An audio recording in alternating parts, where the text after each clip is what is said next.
కొడుకు చేతికొచ్చిండు, చీర కొనిచ్చిండు. కొడుకు చేతికొచ్చిండు,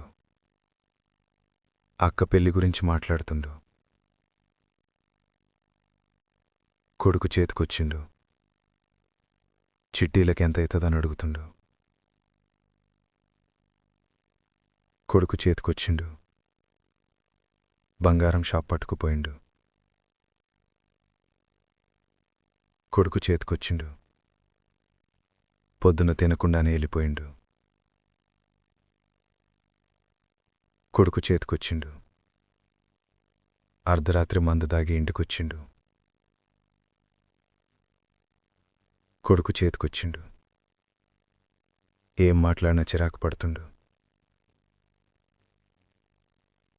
కొడుకు చేతికొచ్చిండు, ఫోన్లో ఎవరితోనో మాటలు పడుతుండు. కొడుకు చేతికొచ్చిండు, చిట్టీల కట్టుడు బంద్ చేసిండు. కొడుకు చేతికొచ్చిండు, కొనిచ్చిన బంగారం కుదవ పెట్టిండు.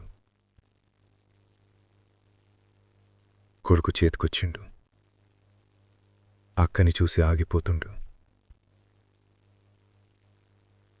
కొడుకు చేతికొచ్చిండు, జుట్టు మాసిపోయి కళ్ళు లోపలికి పోయి అదో లెక్కైపోయిండు. కొడుకు చేతికొచ్చిండు, ఏడవలనున్నా ఏడవలేకపోతుండు. కొడుకు చేతికొచ్చిండు, ఆ రోజు రూములోకి పోయి తలుపు వేసుకున్నాడు. ఎంత ఉర్రినా ఎంత కొట్టినా దర్వాజా తీస్తలేడు. దర్వాజా పగలగొట్టి చూస్తే కొనిచ్చిన చీరకే వేలాడుతుండు.